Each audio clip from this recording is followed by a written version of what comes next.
오늘 공부해볼 기업은 애니플러스입니다. 대중에게 이름이 많이 알려진 기업은 아니지만 영상을 보시다 보면 이 기업이 생각보다 내 일상에 많이 침투하고 있구나 라고 생각할 수도 있을 것 같습니다. 애니플러스의 역사는 20년 전 시작되었습니다. 2004년 경제 채널이었던 생활경제TV로 설립되었지만 2009년 JJ 미디어웍스에 인수된 후 장르를 애니메이션으로 전환하고 사명을 애니플러스로 변경하였습니다. 그렇게 국내에서 애니메이션 TV 방송을 하다가 2013년 태국과 인도네시아로 방송을 확장합니다. 그리고 2020년 코스닥 상장에 성공을 했고 드라마 제작사 위메드를 인수했습니다. 그리고 2022년 종합 굿즈 기업인 로운컴퍼니를 인수하고 국내 최대 애니메이션 전문 OTT 플랫폼인 라프텔을 인수했습니다. 그리고 2023년 경쟁사인 애니맥스를 460억 원에 인수하였습니다. 2024년에는 애니메이션 OTT 플랫폼 라프텔이 동남아시아 6개국에 진출했습니다. 애니플러스는 일본 애니메이션 분기별 신작 판권을 85% 보유한 독점적인 기업입니다. 주요 사업을 한 줄로 얘기하면 일본 애니메이션 제작사로부터 작품의 판권을 구입해 자체 TV 채널에 방영도 하고 넷플릭스나 라프텔과 같은 OTT 스트리밍 서비스에 공급도 하면서 영화관 상영 그리고 굿즈 판매 등을 하고 있습니다. 이 표와 같이 여러 자회사를 두어 국내뿐만 아니라 해외에서도 적극적으로 사업을 펼치고 있는데 자세히 알아봅시다. 첫 번째는 방송 사업입니다. 국내에서는 애니플러스와 애니맥스 TV 채널을 운영하고 있고 동남아시아에서는 PMNA라는 자회사를 통해 애니플러스 아시아, K플러스 TV 채널을 운영하며 일본 애니메이션 및 한국 드라마를 방영하고 있습니다. 두 번째 사업은 컨텐츠 유통입니다. 국내 IPTV와 케이블 채널을 비롯해 넷플릭스 등 인기 OTT 서비스의 방영권을 판매할 뿐더러 자체 애니메이션 컨텐츠 OTT 플랫폼인 라프텔을 운영하고 있습니다. 라프텔은 회원 500만 명을 보유하고 있고 국내 OTT 플랫폼 중 유일하게 흑자를 기록하고 있습니다. 홈페이지에 들어가 보면 이렇게 웹툰처럼 요일별 신작을 보기 좋게 정리해 놓았습니다. 세 번째 사업은 MD 사업입니다. 국내 오프라인 매장 4곳에서 애니메이션 굿즈도 판매하고 콜라보 카페도 운영하고 있습니다. 또한 온라인 쇼핑몰을 운영하고 있는데 저렴한 것은 몇천 원부터 비싼 것은 수십만 원대의 제품도 판매되고 있습니다. 자회사인 로운컴퍼니 CNC를 통해 IP 기반 굿즈를 제작하고 판매하고 있습니다. 버추얼 아이돌로 유명한 플레이브의 굿즈가 대표적입니다. 네 번째 사업은 이벤트 사업입니다. 국내 최대 규모의 애니메이션 페스티벌인 AGF를 대원미디어, 소니뮤직엔터, DNC 미디어와 함께 매년 주최하고 있습니다. 관람객 수는 2022년 47,000명, 2023년 65,000명, 2024년 72,000명으로 꾸준히 성장하고 있습니다.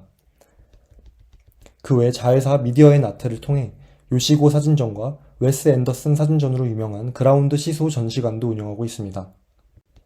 또 진격의 거인, 귀멸의 칼날 등 인기 일본 애니메이션의 극장판 작품도 수입 및 배급하고 있습니다. 마지막으로 자회사 위메드를 통해 드라마 제작 및 유통 사업도 하고 있습니다.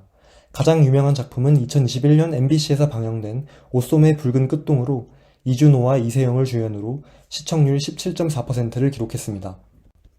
애니플러스는 올해로 50세이신 전승택 대표이사가 이끌고 있습니다. 그는 연세대학교 행정학과를 졸업한 뒤 애니플러스를 공동 설립했습니다. 최근 주가 흐름을 보면 7월 11일 기준 5,850원을 기록하며 52주 신고가를 쓰고 있습니다. 최고가는 2021년 기록한 7,020원입니다. 시가총액은 2,866억 원이고 PER은 14.7, PBR은 2.23에 거래되고 있습니다. 최근 5개년 실적 추이를 보겠습니다. 매출은 5년 연속 상승하고 있으며 2024년 총 매출액은 1,310억 원입니다. 이는 전년 대비 18% 증가한 수치입니다. 영업이익 역시 꾸준히 상승해 2024년 영업이익은 전년 대비 10% 증가한 251억 원을 기록했습니다. 순이익은 2021년 213억 원이라는 엄청난 성과를 거둔 후 2022년 54억 원으로 급격히 하락했지만 점점 증가해 2024년 전년 대비 73% 증가한 180억 원의 순이익을 기록했습니다. 2024년 영업이익률은 19%, 순이익률은 13%였습니다. 전체 매출 추이만 보면 각 자회사가 어떻게 성장하고 있는지 보기 어렵죠? 그래서 최근 3년 동안 자회사들의 매출이 어떻게 변했는지 표를 만들어 보았습니다. 이렇게 놓고 보니 눈에 띄게 라프텔과 애니맥스의 성장세가 눈에 띄었습니다. 라프텔의 2022년 매출은 인수 전후를 합쳤을 때 약 250억 원이며 2023년 297억 원을 기록했고 2024년에도 전년 동기 대비 16% 성장하며 344억 원을 기록했습니다. 애니맥스는 2022년에는 134억 원의 매출을 기록했고 애니플러스에 인수된 후 발표된 2023년 자료에 의하면 그해 하반기 매출이 약 71억 원으로 잡혔습니다. 단순 계산으로 곱하기 2를 해주어 2023년 총 매출이 140억 원이라 가정하고 2024년 총 매출이 281억 원임을 비교해보면 최근 매출이 빠르게 증가하고 있음을 알 수 있습니다. 2025년 3월 31일 기준 주요 주주로 누가 있는지 보겠습니다. JJ 미디어웍스가 21.42%를 가지고 있는 최대 주주인데 이 회사의 최대 주주가 전승택 대표이사입니다. 전승택 대표이사의 애니플러스 지분율은 12.08%로 JJ 미디어웍스의 지분율까지 더하면 실질적으로 회사 경영권을 지배하고 있다고 봐도 될 것 같습니다. 그 외에 웹소설 플랫폼을 운영하는 리디라는 기업이 7.68% 지분을 가지고 있고 장재호 전 애니플러스 부사장이 5.46%를 가지고 있습니다.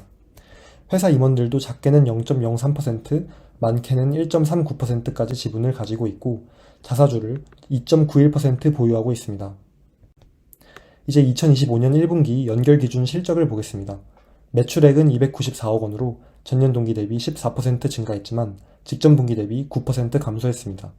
매출 총이익은 125억 원으로 전년 동기 대비 13% 증가했지만 직전 분기 대비 6% 감소했습니다.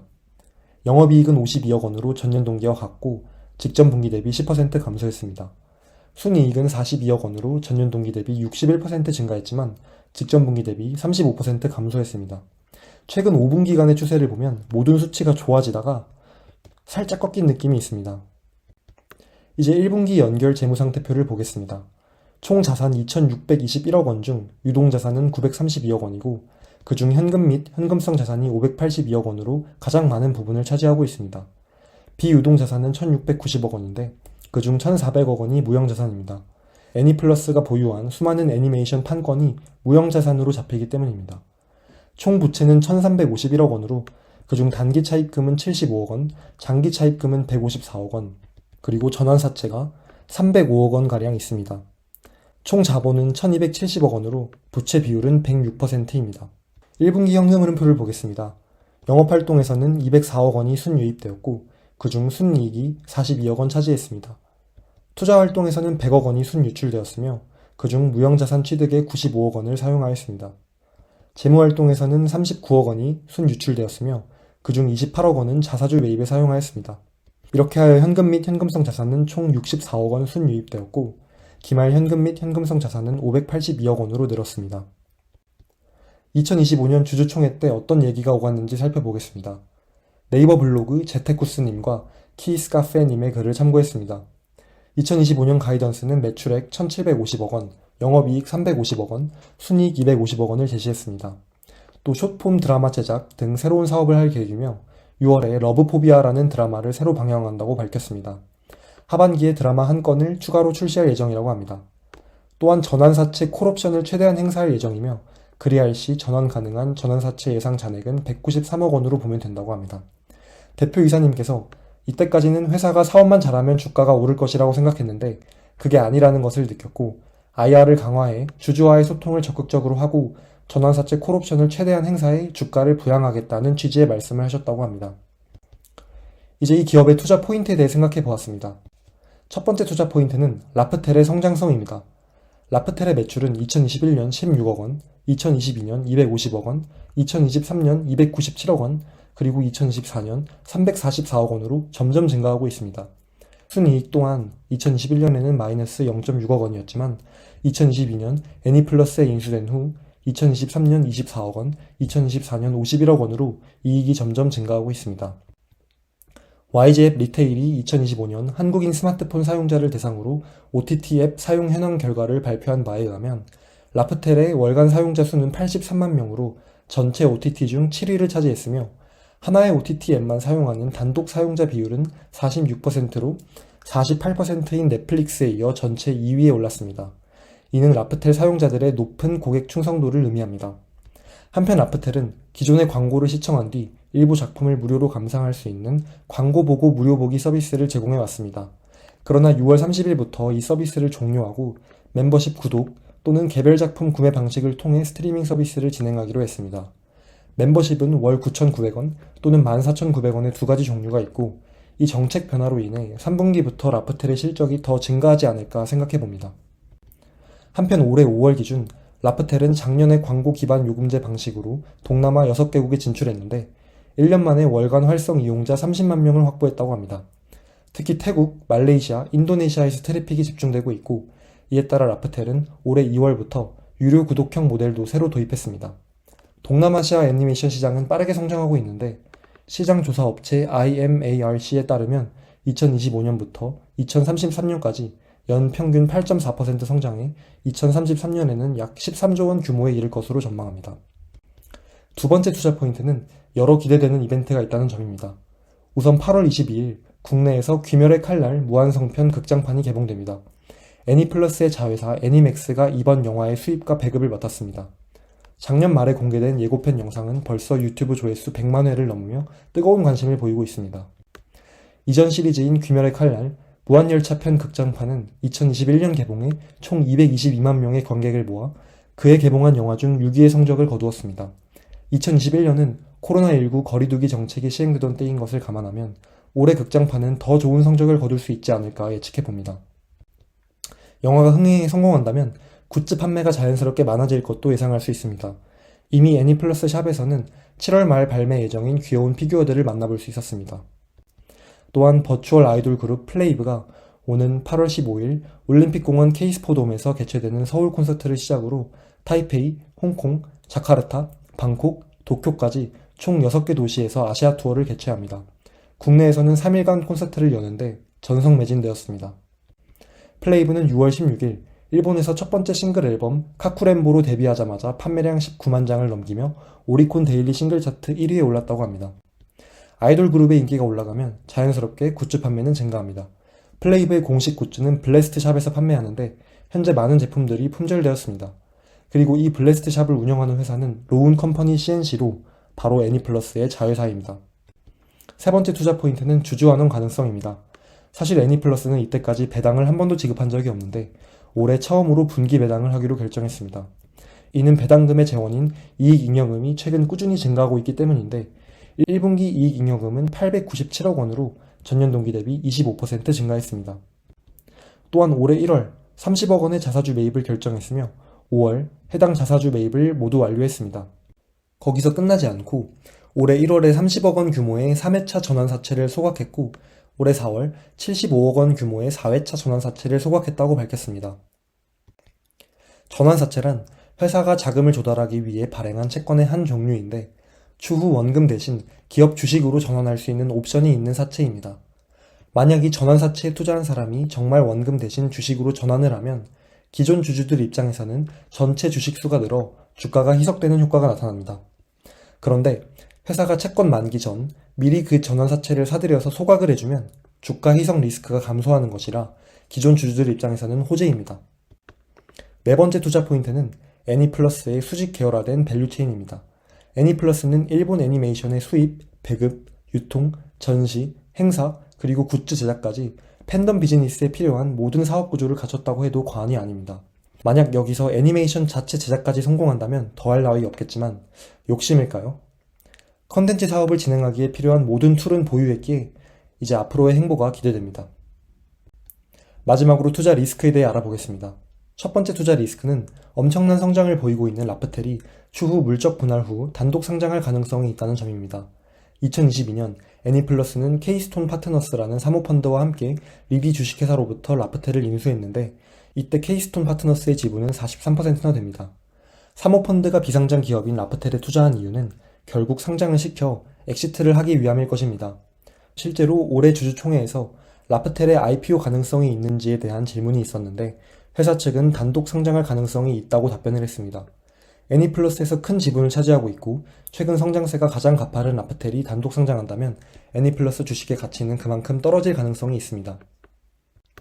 두 번째 투자 리스크는 자체 IP보다 컨텐츠 수입 및 유통을 주로 하는 기업이다 보니 대박 컨텐츠에 의존하는 경향이 있다는 것입니다. 애니플러스는 2013년 방영한 진격의 거인이 아니었다면 아마 현재의 모습으로 성장하지 못했을 것입니다. 이번 1분기 실적이 선방한 데는 3월 개봉한 극장판 진격의 거인 덕도 있습니다. 현재까지 92만 명의 관객을 모았고 평점도 매우 높습니다. 그러나 역으로 말하면 이제 진격의 거인 시리즈는 더 이상 새로 나올 것이 없습니다. 아직 귀멸의 칼날이라는 엄청난 IP가 남아있지만 장기적으로 봤을 때 자체 IP를 활용할 수 없다는 것은 그만큼 성장에 한계가 있다고도 볼 수 있습니다. 만약 애니플러스가 앞으로도 컨텐츠 배급 및 유통을 주된 수익 모델로 삼는다면 일본 애니메이션 시장의 파이 자체가 커지는 것에 비례해 수익이 증가할 것입니다. 만약 시장 규모가 생각보다 안 커지거나 대박 컨텐츠가 일시적으로 부재하면 자연스럽게 수익은 떨어질 것입니다. 더군다나 경쟁 OTT 플랫폼인 넷플릭스와 크런치롤의 기세도 무섭습니다. 라프텔도 이 점을 인식해서인지 자체 IP 확보에 나섰습니다. 붉은 여우, 위험한 편의점, 피라미드 게임 등 인기 웹툰을 직접 애니메이션으로 제작하고 사용자들로부터 좋은 평가를 받고 있습니다. 과연 라프텔의 적극적인 행보가 앞으로의 성장에 어떤 영향을 끼칠지 지켜보는 재미가 있을 것 같습니다. 세 번째 투자 리스크는 전환 청구권 행사입니다.